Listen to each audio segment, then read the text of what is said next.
할렐루야. 네, 사랑하고 축복합니다. 여러분들 주 안에서 오늘 우리가 사랑하고 또 축복하는 자리에서 하나님께서 우리에게 주신 은혜로 우린 다시 말씀 앞에 서게 되어집니다. 오늘은 다윗 복음으로 답하다 18번째 시간인데요, 서로 다른 두 인물이라고 하는 제목으로 우리 말씀 함께 나누고자 합니다. 여러분, 한 주간 황사가 되게 심했어요. 얼마나 심했는지 저도 요 앞에서 우리 성일교회 이영비 목사님하고 잠깐 한 5분 정도 얘기했나요? 근데 목이 칼칼해지기 시작하면서 지금도 아직 그 여파가 있는 것 같습니다. 이렇게 오늘 우리의 삶에 어떻게 보면 아무것도 아닌 것처럼, 아니면 좀 더 큰 것처럼 찾아오는 그 많은 문제들이 내 삶을 불편하게 만드는 일들이 있어요. 근데 우리는 그 불편함을 금방 알아채고 그 불편함을 해소하기 위해서 이런저런 노력들을 하게 되어집니다. 그런데 여러분, 영적인 불편함이 오늘 우리에게 찾아오게 되어졌을 땐 우리는 어떠한가요?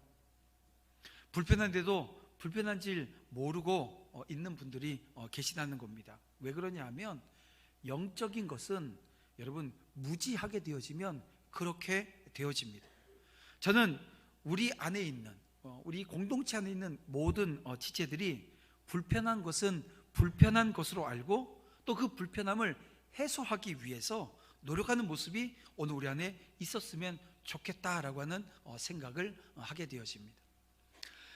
그리피스 존이라고 하는 중국 선교사님이 계셨어요. 그는 한 20년 넘도록 중국에서 지내면서 젊은 선교사들에게 이런 얘기를 많이 했다고 합니다. 복음을 전하라. 복음을 전하기 위해서 서두르지 말고 경건해지도록 힘쓰라, 이런 얘기를 계속해서 후배 선교사들에게 했다는 거예요. 그러던 중에 1877년 이 상하이에서 이 선교회의가 있었는데요, 그때 이 그리피스 존 선교사가 이런 이야기를 했습니다. 이렇게 제가 한번 읽어드릴게요. 선교사는 무엇보다도 거룩한 사람이 돼야 합니다.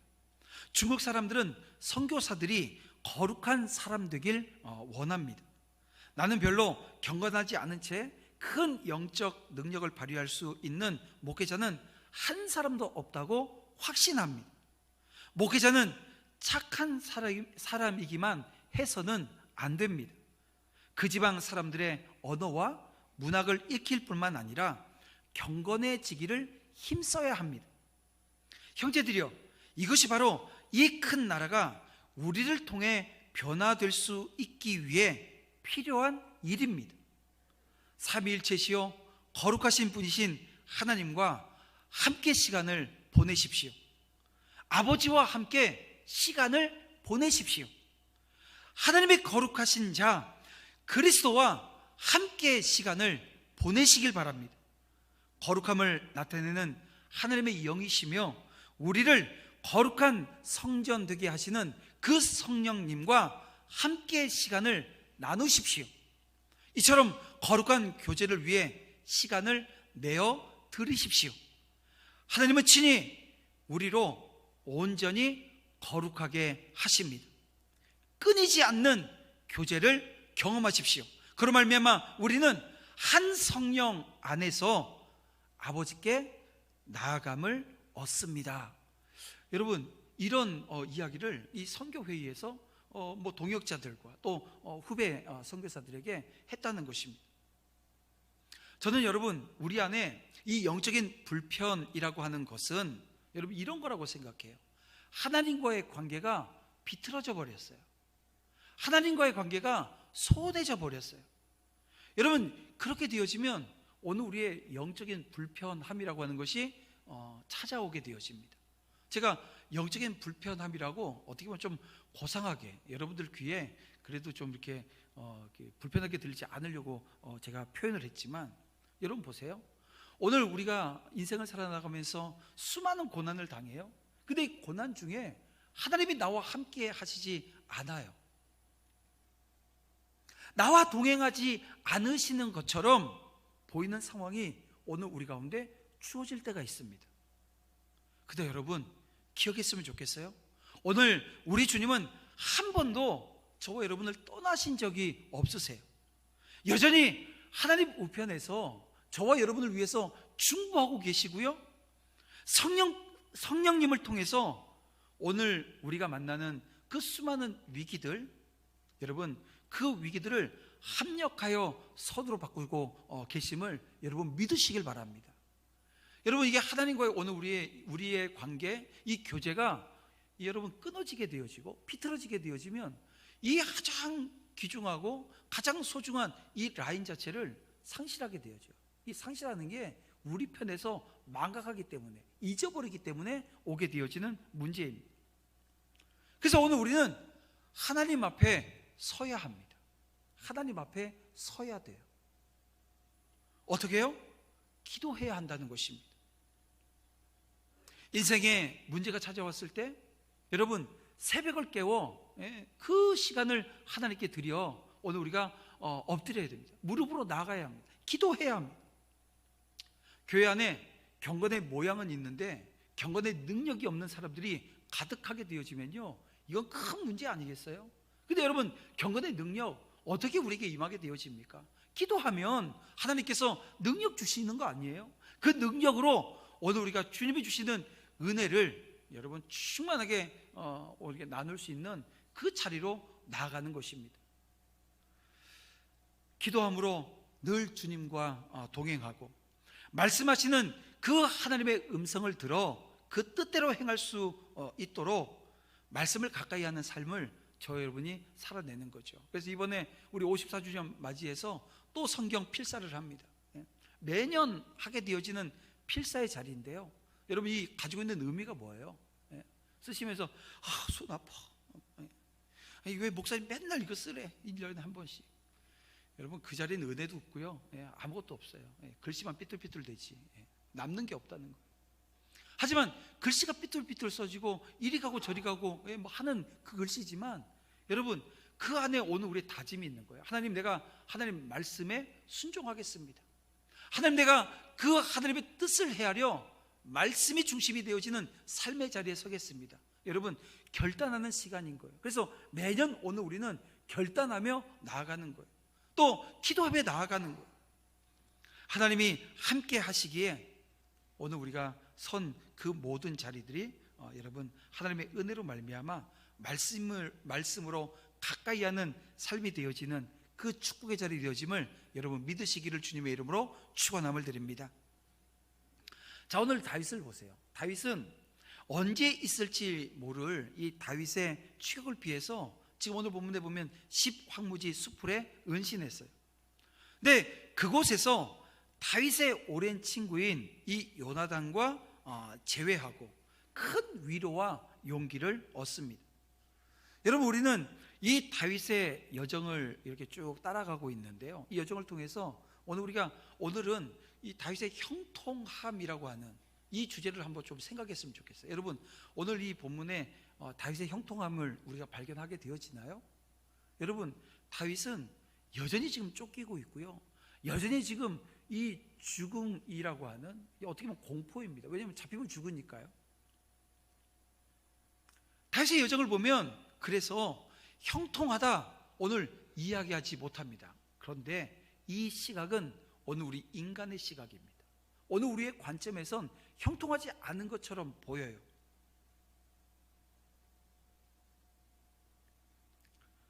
우리의 시각으로는 형통하지 않은 것처럼 보이지만 다윗이 형통으로 나가는 길 위에 서 있음을 오늘 우리는 알아야 합니다. 왜냐하면 하나님이 함께 하시기에 그가 선 그 어느 곳도 형통한 곳이 되어지는 것입니다. 여러분, 요셉이라고 하는 사람을 한번 생각해 보세요. 요셉은 형들에게 미움을 받아요. 인신매매를 그래서 당합니다. 그래서 애굽에 팔려가요. 그런데 한 집안의 종으로 전락한 삶을 살게 되어집니다. 그런데요, 창세기 39장 2절 말씀에 봤더니 뭐라고 말씀하시냐면 그가 형통한 자가 되었다, 이런 얘기를 합니다. 근데 더 재밌는 건 여기서도 또 음해를 당해가지고 감옥에 갇혀요. 죄수가 되어졌어요. 근데 창세기 39장 9절 말씀을 보면 뭐라고 말씀하시냐 하면 이렇게 말씀하십니다. 다시 여호와께서 그를 범사에 형통하게 하셨다. 39장 23절 말씀입니다. 예, 보게 되어지면 십자가 그 범사에 형통하게 하셨다라고 하는 얘기를 해요. 보세요. 근데 여기에 보면 주어가 요셉이 아닙니다. 누구예요? 여호와께서라고 말씀하고 있어요. 여호와께서 함께 하시기 때문에 지금 뭐라고요? 이 요셉이 종으로 팔려가고, 예? 죄수의 몸에 있음에도 불구하고 형통하다는 거. 여러분, 여호와께서 함께 하시니 종으로 있든지 감옥의 죄수로 있든지 그는 형통한 자라고 말씀하고 있습니다.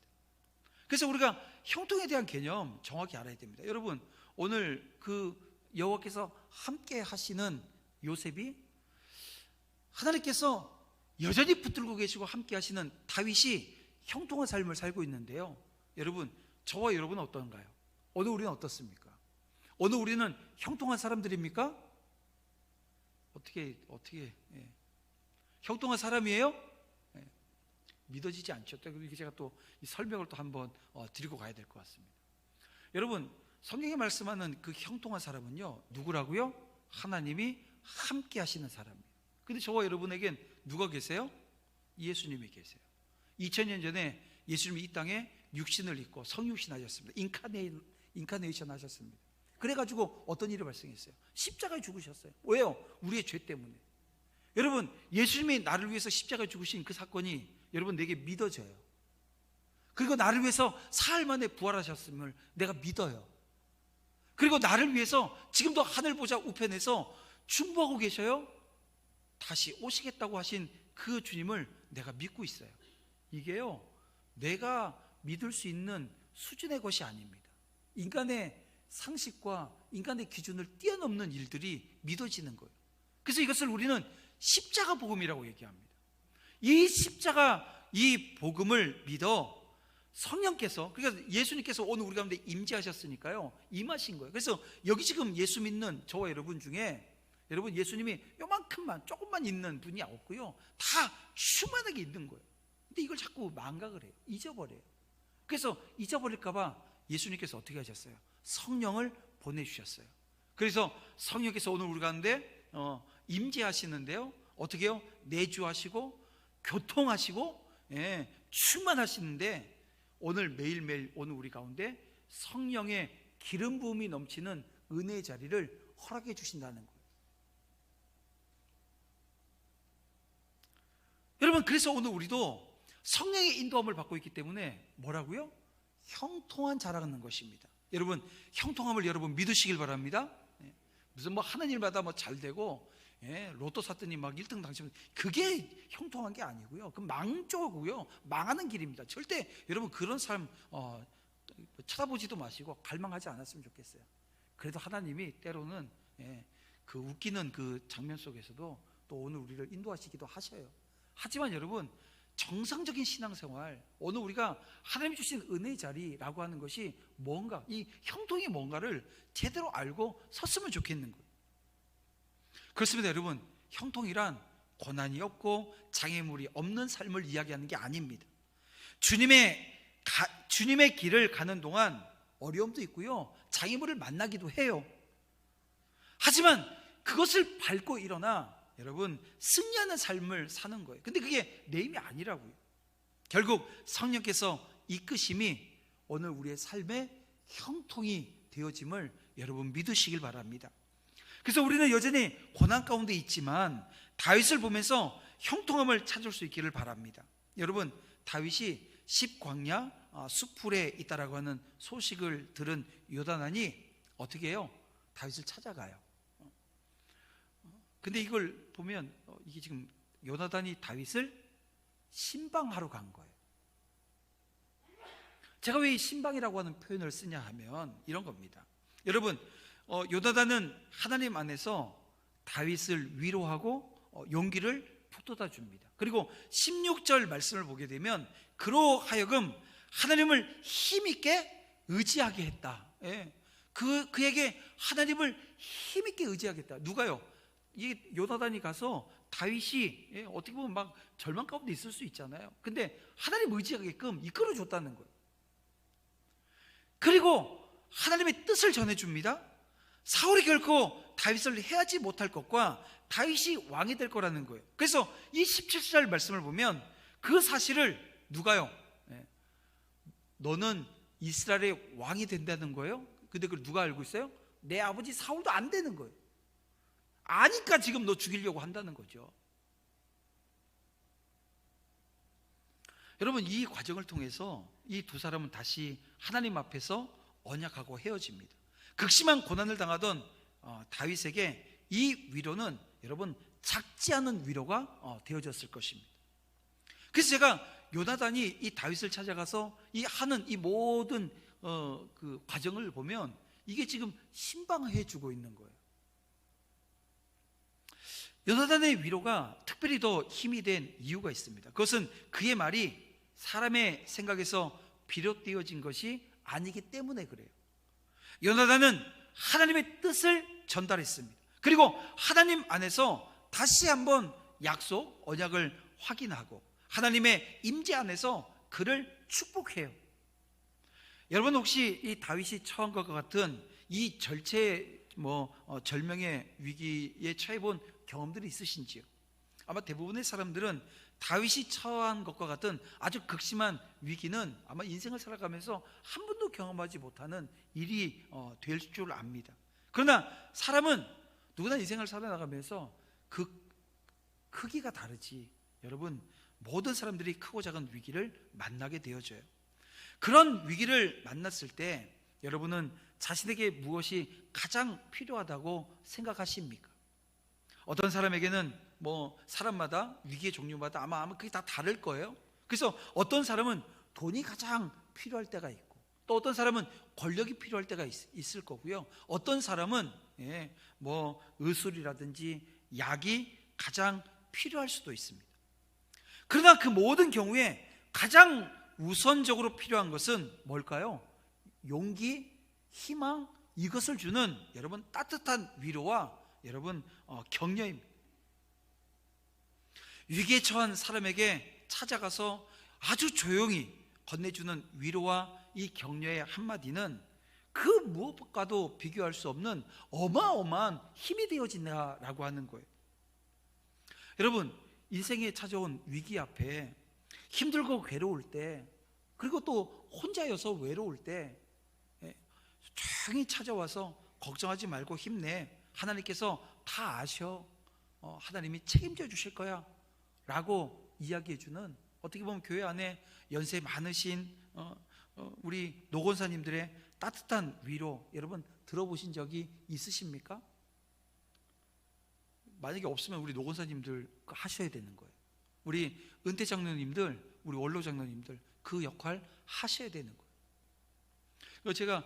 저는 사실 그래요. 우리 그 원로 장로님들, 은퇴 장로님들한테 제가 가끔 지혜를 구합니다. 그러면은 장로님들이 저한테 얘기해 주시고, 또 이번에도 제가 지혜를 구하는 잠깐 자리가 있었는데요. 장로님들이 그 얘기를 하셔요. 우리가 목사님을 위해서 기도해야 되겠군요. 이런 말씀을 주셔서 참 그 말 한마디가 저한테 큰 위로가 되어지고 힘이 되어지고, 제가 기도의 자리에 서 있는데요, 이 기도하면서도 이제 혼자 기도하는 게 아니구나. 하나님께서 들으시는 그 기도의 자리에 함께 서는 기도의 동역자들이 우리 어른들이 계시구나 확신을 하면서 힘이 또 나게 되어집니다. 그렇습니다, 여러분. 한마디가 이 삶에 지쳐 있고 낙심해 있는 성도들에게 큰 위로가 힘이 되어진다라고 하는 것입니다. 자, 오늘 본문도 보세요. 요나단이 이 다윗에게 건네준 그 위로의 말 한마디는 그에게 천군만마를 얻는 것보다 아마 훨씬 더 큰 힘이 되고 용기가 되었을 것입니다. 자, 그런데 여러분, 또 본문을 보면 그렇다고 해서 이 요나단의 그 위로가, 말 한마디가 여러분 다윗의 그 상황을 바꿔 놓았나요? 또 그런 건 또 아니에요. 달라진 건 아무것도 없습니다. 아니, 상황이 더 안 좋아졌어요. 도피 생활 이후에 아마 최고의 위기를 지금 다윗이 당하게 되어집니다. 그런데도 다윗이 그것을 무난히 견뎌낼 수 있었던 여러분 이유 중에 하나는요, 가장 절친한 친구 요나단이 결정적일 때 찾아와서 믿음을 굳게 세우는 위로와 격려의 말을 해주었기 때문입니다. 그러므로 사랑하는 성도 여러분, 실패하고 지쳐있는, 그래서 슬픔에 잠겨있는 이들을 위로하고 격려하며 이 방문하는 일은 여러분 작은 게 아니라는 거예요. 여러분 절대 작게 여기지 않았으면 좋겠습니다. 그래서 교회에서 공적으로 성도들을 자주 신방하는 것도 이 때문입니다. 여러분 제가 매년 대신방을 해요. 대신방을 하고 신방 기간이 아니어도 신방을 합니다. 그리고 저는 이제 가지고 있는 기준 중에 하나가, 제가 신방을 더 이상 못해요. 그러면 어떻게 해야 돼요? 조용히 노예다가 사표를 내고 목회현장을 떠나야 된다. 저는 이런 생각을 합니다. 모든 목사님이 다 똑같이 그런 생각을 하지는 않지만 저는 그렇습니다. 그러니까 제가 신방할 수 없어서 이 성도들을 만나서 위로하고 격려하고 축복하며 용기를 주고 세워주는, 주님 가신 그 길 위에 함께 갈 수 있도록 잡아주는 역할을 제가 못한다고 한다면 목회 현장은 거기까지인 거로 저도 하나님 앞에 그렇게 기도를 해요. 여러분 그런 겁니다. 그런데 제가 그러면서도 한 가지 정확한 것은 뭐냐면, 나는 아무것도 아니라는 거예요. 나는 아무것도 아니라는 거예요. 고난당한 그 형제와 자매들의 그 상황을 나는 아무것도 바꿔줄 수 없는 그 존재라고 하는 것을 저는 인정합니다. 하지만 또 하나의 확신은 뭐냐면, 하나님의 뜻을 쫓아 어려움에 처한 자들을 방문하고 그들의 마음을 위로하고 그들에게 하나님의 말씀으로 세워주게 되어지면, 하나님께서 그 가정에, 그 형제에게, 그 자매에게 하나님께서 정말 위로하시고, 인간의 위로가 아니라 하나님의 위로입니다. 사람이 주는 힘이 아니라 하나님이 주시는 힘으로 세워질 것을 믿어요. 여러분 함께 그 믿음으로 우리가 다시 이제 구역 모임이 시작되어졌고, 이제 활발하게 교제, 말씀을 나누는 교제, 기도의 교제, 여러분 전도하는 그 교제가 이제 우리 앞에 더 활발하게 일어날 것입니다.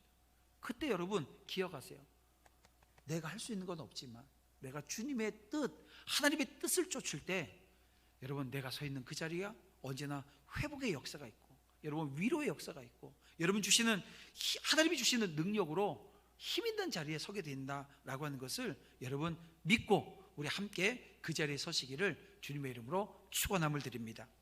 자, 오늘 또 이 연호당과는 대조적인 사람들이 나와요. 바로 10사람들입니다. 이들은 기부하까지 찾아가서 사울에게 다윗의 위치를 밀고합니다. 여러분 다윗이 십광야 숲을 요새에 숨어 있으니 와서 잡아가라는 거예요. 그를 왕의 손에 넘기는 것이 오늘 20절 말씀에 보니까 뭐래요? 자신들의 의무라고 얘기를 합니다. 사울은 그들을 크게 칭찬해요. 그러면서 21절 말씀에 보니까 여호와의 이름으로 축복까지 해요. 여호와께 복받기를 원하노라. 여러분 과연 하나님께서 이 사람들을 축복하셨을까요? 여러분 10사람들은 다윗과 같은 이 유다 지파에 속해 있는 사람들이었습니다. 즉 다시 말하면 이 다윗의 혈족이었어요. 그런데 이 10사람들의 행태를 보면 과연 이들이 다윗과 같은 혈족인가 하는 생각이 들 만큼 아주 적극적으로 사울이 범죄하는 그 범죄 현장에 동참하게 되어집니다. 그들은 다윗을 사울에게 넘겨주는 게 자신들의 의무라고 말하고 있고, 다윗을 해하는 데 있어서 어떻게 보면 사울보다 더 적극적이에요. 아니 이런 사람들을 어떻게 하나님의 백성이라고 얘기할 수 있어요? 하나님을 섬기는 하나님의 선민이라고 이야기할 수 있겠습니까? 그런데 여러분 분명한 것은 이 사람들 신앙인들이었다는 거예요. 이스라엘 백성들 가운데서도 둘째 가라면 서러워할 정도로 이 자부심이 있었던 유다 지파 사람들이었다는 거예요. 그런데 왜 이렇게 해서 이와 같은 죄를 이들이 저지르고 있습니까? 물론 표면적으로 보게 되어지면 다윗의 위치를 알려주지 않으면 어떻게 돼요? 불고지죄. 그 전에 이 노업 땅의 제사장들이 이 불고지죄 이걸로 인해서 몰살당해 버렸습니다. 이걸 알고 있으니까 막 두려워요. 겁나요. 그래서 막 빨리 알려줘야 돼요. 이런 걸로 볼 수도 있지만 그런 해석도 가능해요. 그런데요, 정말 그럴까? 라고 보면 근본적인 다른 이유가 있습니다. 그것을 어디서 찾을 수 있냐 하면 다윗이 딱 요 상황 가운데 쓴 시편이 하나가 있어요. 바로 시편 54편이 그 내용인데요, 여기 3절 말씀을 보면 이런 말씀이 있습니다. 우리 다 같이 한번 이렇게 읽어보겠습니다. 다 같이 한번 읽을게요. 시작. 낯선 자들이 일어나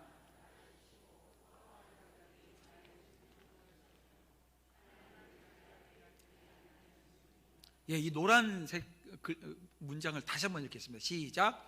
하나님을 자기 앞에 두지 아니하였음이니이다. 여러분, 이렇게 말씀하는 거예요.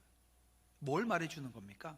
말하자면 이 10사람들, 이들은 틀림없는 신앙의 사람들이었고 하나님의 백성들이었지만 이제 뭐가 부족하냐 하면요, 뭐가 없냐 하면 하나님께서 살아계시며 이 자신들이 하나님 앞에서 살아간다라고 하는 그 의식 자체가 없는 거예요.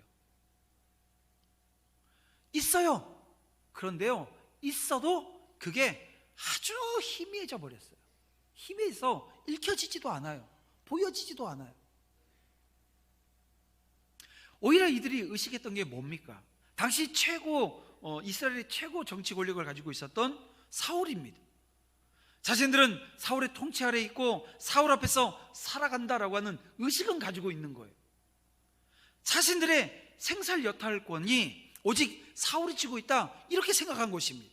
그래서 자신들의 행동이 하나님 앞에서 옳은가 그른가 전혀 생각하지 않아요. 오로지 사울이 좋아할 건가 좋아하지 않을 건가, 사울의 구미에 맞나 안 맞나, 이것만 지금 보고 따지면서 행동한 것입니다. 그러므로 우리는 여기에서 성도라고 하는 이름을 가졌다고 해서 무조건 성도가 아니고요, 하나님의 백성이라고 하는 이름을 가졌다고 무조건 하나님의 백성이 아닐 수 있다라고 하는 것을 깨닫게 되어집니다. 그렇습니다. 여러분, 아무리 하나님의 백성의 이름을 가지고 있다고 해도 그가 하나님께서 살아계시며 이 세상의 유일한 통치자라고 하는 인식을 분명히 가지지 못하게 되어지면 그 사람은 하나님의 백성이 아닌 자와 다르지 않게끔 살아가요. 생각해 보세요. 만일 그들이 정말 하나님의 친히 지켜보시는 가운데 살아가고 있다라고 하는 의식을 가지고 있었다고 한다면 여러분, 이와 같은 죄를 저지르겠어요? 그래서 우리 역시 이 점을 깊이 생각해야 됩니다. 타락하기로 작정하고 타락하는 사람이 누가 있어요? 아니, 죄 짓겠다고 나는 이제 막 다 죄만 지을 거야, 이렇게 작정하고 사는 사람이 누가 있겠냐는 거예요. 누구라도 자신이 하나님 앞에서 살아가고 있다라고 하는 신전의식이 희박해지면요, 아무리 오래 믿고 아무리 신앙이 좋았던 사람이라 할지라도 그 행실에, 그 삶에 이 죄악이 여러분 나타나고 이어질 수밖에 없는 것입니다. 그래서 오늘 우리가 형통하다 말할 때 그 형통이 바로 여기 있는 거예요. 하나님 앞에서의 삶, 다시 말하면 하나님이 나와 함께 하심을 알고 믿기에 여러분 소극적으로 죄를 짓지 않는 자리에 서는 것이 아니고요, 적극적으로 하나님의 뜻을 받들어 이 복음의 전령으로서의 사명을 감당하는 것입니다. 여러분, 이것이 형통입니다. 지난주에 저희 둘째 딸이 홍대에서 이 전도지 하나 받아 갖고 왔어요. 이 전도지가 되게 재밌어요. 이렇게 써 있습니다. 그래요, 전도지예요. 예수 믿으세요. 물론 거기 이렇게 써 있었어요. 그래요, 전도지예요. 예수 믿으세요. 근데 꼭 저한테 읽히는 게 여러분, 우리 전도해 보면 알지만 전도지 주면 어떻게 해요? 안 받으려고 그러잖아요. 치우잖아요. 그러니까 그걸 딱 밀면 거기 써 있는 게 그래요, 전도지예요. 예수 믿으세요. 들이 밀고 있는 거예요. 저는 그렇게 읽히는 거예요. 그래서 그걸 딱 펴서 그 안에 있는 내용을 봤더니 십자가 복음이 그 안에 담겨져 있어요. 십자가 복음. 그래서 이 정말 외면하고 있는, 이 복음을 외면하고 있는 사람들에게 그 전도지를 딱 줬을 때 딱 보면서 참 이러면서 이게 딱 넘기면 그 안에 뭐가 있어요? 생명의 복음이 있어요. 십자가 사랑이 있어요. 여러분, 그런 거예요. 오늘 우리의 삶의 자리가 그런 거예요. 여러분, 우리가 형통하다는 게 뭐예요? 형통하다는 게 이거예요. 그래, 나 예수 믿어. 나 너한테 복음 전할 거야. 다시 예수 믿어야 돼. 여러분, 이렇게 소리치고 뭐 가지만 딱 오늘 우리의 삶의 자리를 열어보면 형통한 삶, 누가 보더라도 누구 앞에서의 삶이요? 하나님 앞에서의 삶. 하나님이 나를 인도하시고 이끌어 주시는 그 삶의 자리가 보이는 거예요. 그래서 죄인 되어진 내가 십자가 은혜로 말미암아, 십자가 사랑으로 말미암아 이 자리에 서 있음을 보여주는 거죠. 여러분, 너무 멋있지 않아요? 사람은 까칠해요. 까칠해서 뭐 이렇게 조금 전에 얘기했더니 그래요, 전도지예요, 예수 믿으세요 했는데 열어봤더니 이 사람은 온화하고 주의 사랑으로 넘치고 주의 은혜가 그 사람을 푹 붙들고 있는 그 삶의 자리, 오늘 우리가 서 있는 겁니다. 뭐요? 십자가 몸으로 내 안에 충만하신 예수님으로 인해서 내 삶에 주님의 은혜가 넘치는 겁니다. 여러분, 그 자리로 우리 함께 나아가는 이 은혜가 있기를 주님의 이름으로 축원함을 드립니다. 성도가 여러분 의지해야 될 권세는 오직 하나님의 권세인 줄 믿습니다. 하나님의 뜻을 분별해서 그 뜻에 순종하며 살아갈 때 진정한 왕의 보, 우리 진정한 왕이 누구십니까? 예수 그리스도. 그 예수 그리스도께서 저와 여러분을 보호해 주시고 또 형통의 복을 경험케 하시는 겁니다. 여러분, 그 은혜의 자리에 우리 함께 서시기를 주님의 이름으로 축복함을 드립니다. 다윗이 머물던 십광야는 그를 따르는 600명의 사람들을 위한 양식을 구하는 것조차도 어려운 곳이었어요. 그럼에도 하나님은 다윗에게 그일라를 떠나서 어디로요? 유대 광야로 나가라고 말씀하셨습니다. 더욱이 하나님의 말씀을 따라 머물렀던 이 광야에서 다윗과 그 사람들이 이 사울의 군대에 의해서 포위당했어요. 정말 어떻게 보면 절체절명의 위기에 지금 빠져 있는 거예요. 여러분, 다윗을 따르던 그 600명의 그 형제들, 그 사람들이 그 상황 가운데 어떤 마음이 들었을까요? 아니, 우리 리더는, 우리 다윗은 왜 우리를 여기까지 데리고 와서 이 위험한 상황을 우리가 경험하게 하냐고 아마 지도력을 의심했을 법합니다. 그런데 여러분, 가장 위태로운 그 순간에 하나님은 어떻게 하셔요? 블레셋 군대가 이스라엘을 쳐들어오게 하십니다. 그리고 사울이 블레셋이 쳐들어오니까요, 이제 다윗 쫓는 거는 더 이상 할 수 없는 거예요. 다 잡아놓은 쥐인데 못 잡는 거예요. 그래서 다 가버려요. 여러분, 그 과정 속에 이 다윗과 함께하던 사람들이 뭘 알게 되었을까요? 하나님의 살아계심에 대한 의심을 거두게 되어집니다. 그리고 다윗이 바로 하나님이 선택한 이스라엘의 왕이라고 하는 것을 확신했을 거예요. 이처럼 하나님의 백성에게 찾아온 위기는 오히려 뭐가 돼요? 기회가 되어진다는 것입니다. 하나님은 당신의 사람인 다윗이 수치를 당하는 것 원하지 않으십니다. 하나님이 그와 함께 하시고 돌보시는 것은 사람들에게 그 사실을 보여주는 것이고요, 그를 높여주는 것입니다. 마찬가지 아니겠어요? 오늘 우리가 만나는 수많은 이 작고 큰 그 위기들, 고난들, 어려움들, 여러분, 그 위기 앞에 여러분 오늘 우리가 하나님을 경험하는 기회가 되어진다는 것을 여러분 헤아리시길 바랍니다. 그래서 하나님을 불신하는 세상에 살아계신 하나님을 전하고 하나님을 높이는 저와 여러분 되어지기를 주님의 이름으로 축원함을 드립니다. 우연히 일어나는 일은 없는 거예요. 하나님은 당신의 자녀 편에서 정확한 타이밍에 가장 선한 방법으로 역사하실 것을 여러분 믿으시길 바랍니다. 이제 말씀 정리해 보겠습니다. 하나님의 구원 섭리는 오늘 우리 기대와 또 예상을 뛰어넘습니다.